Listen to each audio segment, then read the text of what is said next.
我喜欢你，我爱你。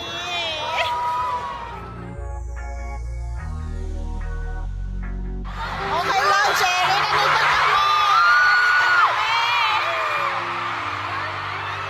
Nandito kami. Nandito kami. Ne. Nandito kami. 我喜欢你，我爱你。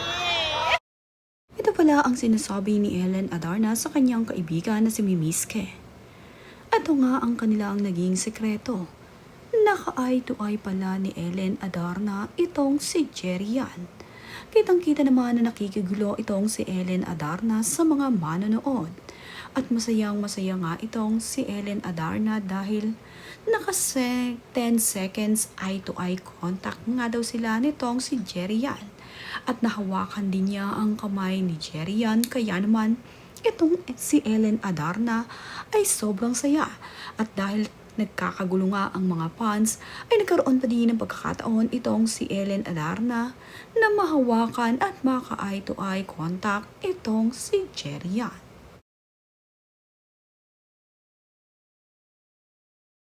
Nagkakagulo nga ang mga tao nang lumapit na itong si Jerry Yan dito sa harapan. Ito nga ay kung saan naroon itong sina Ellen Adarna at ang kanyang mga kaibigan.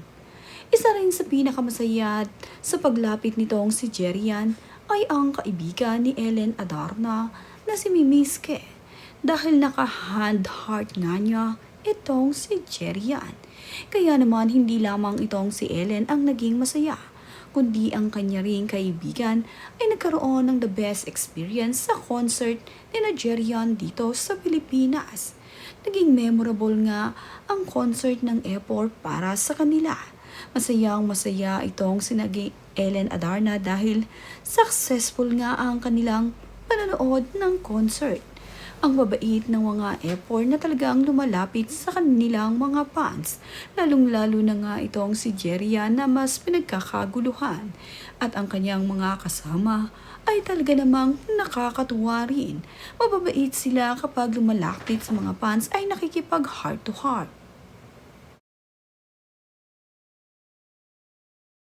Kapag nga kumakanta ang Epor, ito ding si Ellen Adarna ay panay ang kanta. Kitang-kita naman na sobrang nag-e-enjoy si Ellen Adarna kasama itong si Mimiske.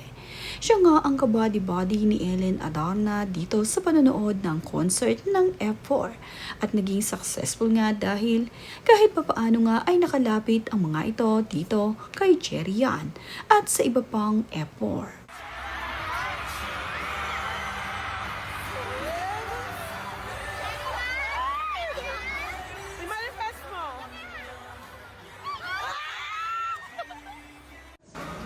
Yes.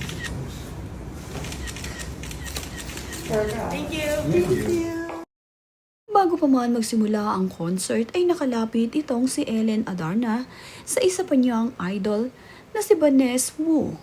Kitang-kita naman na kinikilig itong si Ellen Adarna nang makita niya sa personal itong si Vanessa. Napakaganda ng mga ngiti ni Ellen.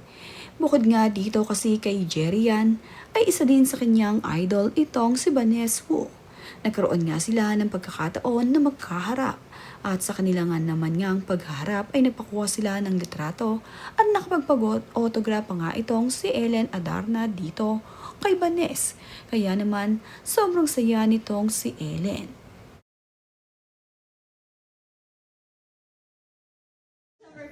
So tell them how to say it properly, because if anytime you say Tagalog here, they'll love it. Sorry. Kumusta na? Kumusta ka? Namiss ko kayo. Na-miss ko kayo. Yeah. Mahalak ko kayo. Oh, yeah. You can Mahal kita. Mahal ko kayo. Mahal ko kayo. Mahalak ko kayo. Mahal ko kayo. They'll go nuts over that, bro. Mahalak ko kayo. Yes, yes. Bago naman pumasok sa loob ng concert itong si Ellen Adarna at naglalakad siya, I mean nakasabay naman nga siya ng mga fans. Tuwang-tuwa nga ang mga ito dito kay Ellen at nakuhanan pa ng video itong si Ellen habang siya ay naglalakad at nakasabay niya ang isa niyang ka-hometown.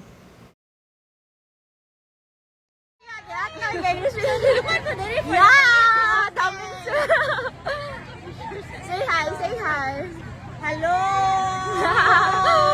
Nakasabay ni Ellen. Guwapa. Pinakagwapa sa Cebu. Happy ka.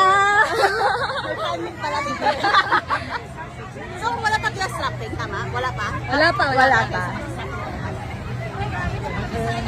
Mga Bisaya.